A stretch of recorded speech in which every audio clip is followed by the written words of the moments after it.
Today's lesson is 6.1, Properties of Circles and Tangents.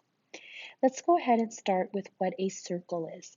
A circle is a set of all points that are the same distance around a main point, which we call the center. The center is a point that is exactly in the middle of my circle, and it is equally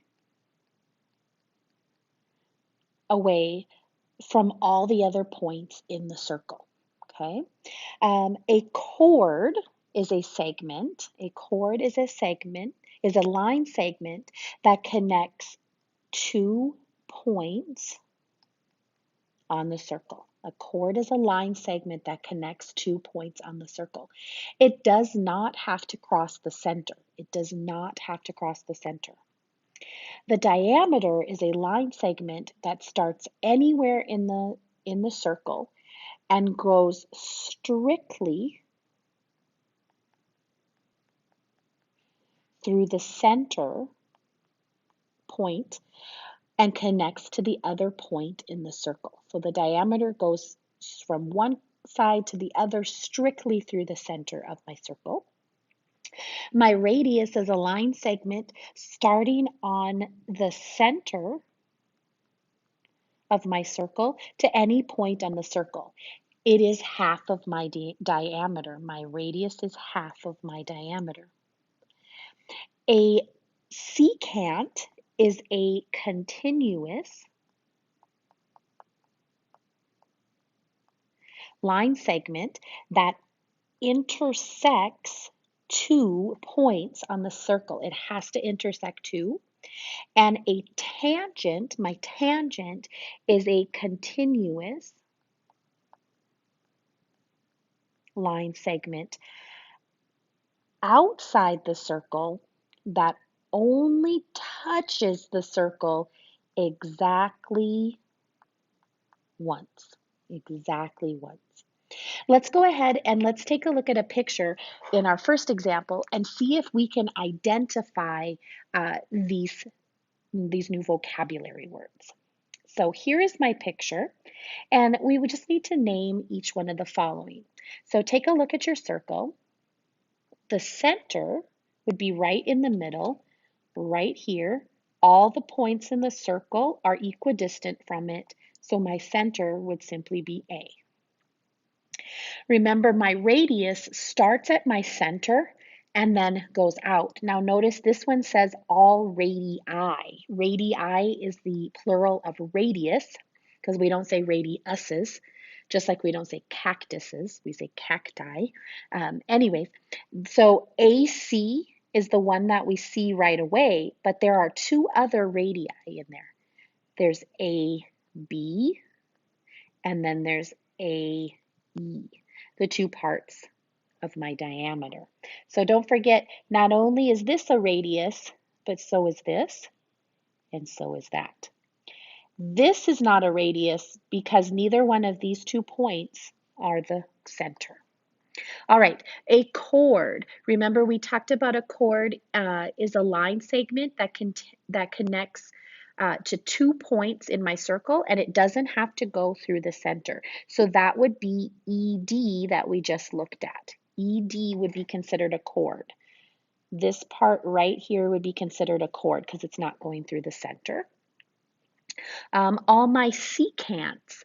My secants are continuous segments that intersect 2 points on the circle. Intersect 2 points on my circle. So that would be my chord, but with the line segment coming out of it. Okay, so just this part is the chord, but the whole thing is the secant. So I would say my secant is ED, and I would use my line symbol up above. The diameter would be EB or BE, you could switch them, but it has to go from one end to the other through the center, that's the diameter. My tangent is a continuous line segment that is outside my circle and only touches the circle exactly once. This is my tangent right here. It's the only one that only touches the circle at G. And so my tangent, I could call it FH. Remember, you only need two of the letters. We could have called it FG, and we could have called it GH as well. My point of tangency is the point G where my tangent is touching the circle. So this right here at G would be considered my point of tangency. All right, let's go ahead and take a look at one of our theorems.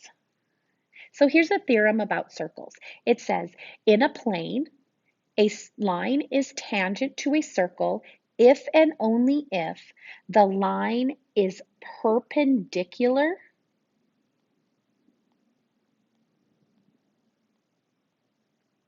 to a radius of the circle at its endpoint on the circle. Remember, the symbol for perpendicular is this, and that a perpendicular line gives me the 90 degrees. So the perpendicular line is giving me 90 degrees. And so I can create different things with this. So let's go ahead and take a look at a circle problem that would use this theorem. So in example 2, in the figure below, line RP is tangent to circle Q. Remember, we name a circle by its center at R. Find the radius of circle Q. So right here, because of this, this theorem, I know that I have a 90 degrees right here because RQ is a radius and that RP is tangent to it at the point on the radius. So I know I have a 90 degrees. If I take a look then, I have a triangle. I don't just have a triangle, I have a right triangle. And what I see right here in my right triangle, let me go ahead and color it in for you, is that I know two of the sides of it. I know that the part from R to P is 24, and I know that the part from Q to P is 26. They're asking me to find the radius. This is what they're asking me to find, the part from R to Q. It's a right triangle. It's a right triangle. I'm missing one side.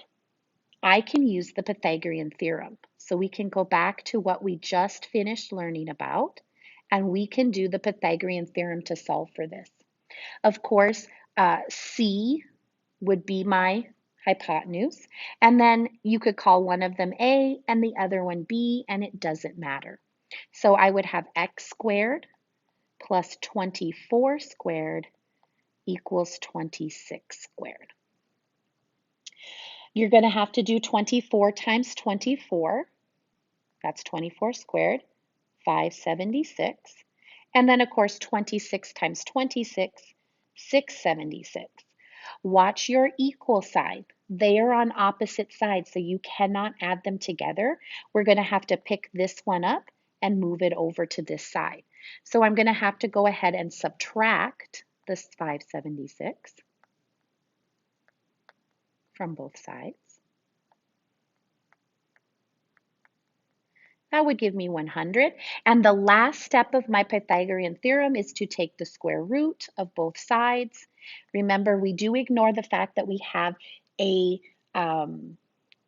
negative answer as well, positive 10. The square root of 100 is 10. X happens to be my radius, so my radius is 10. All right, let's go ahead and take a look at a second theorem. So here's a second theorem that we have, and it says tangent segments from a common external point are congruent. And let's take a look at the symbol for congruent so that we can remember what it means. Congruent means we're equal. Congruent means we're equal. So basically this theorem is saying if you have two tangents like RS and TS and they touch each other out here at a common point, then from R to S is the same length as from T to S. Let's go ahead and take a look at that in a problem. Here's example 3. Use the diagram to find the indicated values. So they want me to find the value of x. They want me to find the measure of angle ABC. They want me to find BC, and then they want me to find the diameter of the circle. Let's start with finding x. Let's start with just simply finding x. All right, so here are my two tangents. And notice, just like in the last theorem, they are meeting each other at the same point. That means that this and this are the same. So to find x, I'm simply going to say 2x minus 13 equals 48. Because the last theorem said this and this are equal. I could solve this problem. I could draw my line down the center, and if I wanted to, well, I could draw my line down the center, and I could go ahead and start solving. Add 13.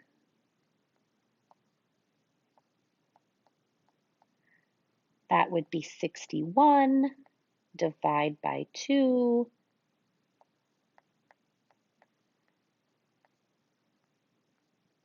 There we go. There's x.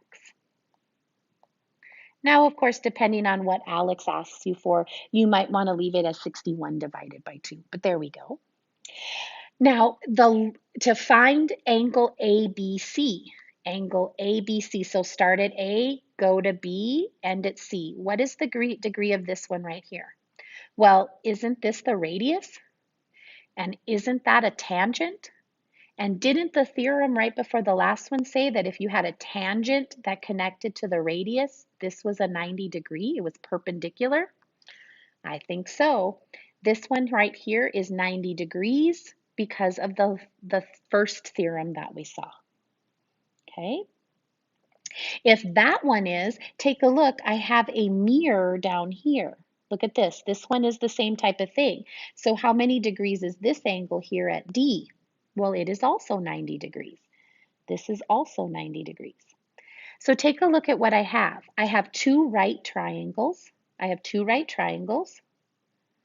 And I can do the Pythagorean theorem to find the radius because this is my radius and this is my radius. So let's go ahead and let's call this R for my radius, and let's do the Pythagorean theorem to find it. C squared, in this case, would be the 52. So I have R squared plus 48 squared equals 52 squared. So there's my A and there's my B. All right, 48 times 48 is 2,304. And 52 times 52 is 2,704. Watch your equal sign. They are separated, so you must subtract. They are separated, so you must subtract.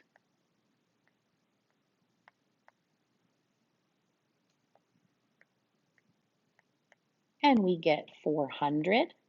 And remember, the last step in my Pythagorean theorem is to always take the square root. The square root of 400 is 20. So BC, which I know is also my radius, is 20. The diameter, remember, the radius is just half of the diameter. So to find the diameter, all I have to do is 2 times the radius. So it's 2 times 20, 40. All right, the last thing I want to talk to you today about are common tangents. Common tangents are tangent lines between two or more circles. So let's take a look at these two circles right here. We have 4 different tangent lines. So we have a common tangent line, and I'm going to do the best I can. Whew, no pressure. That would go just like this. Oh, nope. No. Okay, let me not do I thought maybe the straight would help me out, but no. Okay, it's going to go just like that. There we go. Okay, there's one. I have a similar one like that on the bottom. Oh, it's hard to do on here because there we go. Well, you get the idea. There we go. That's a little bit better.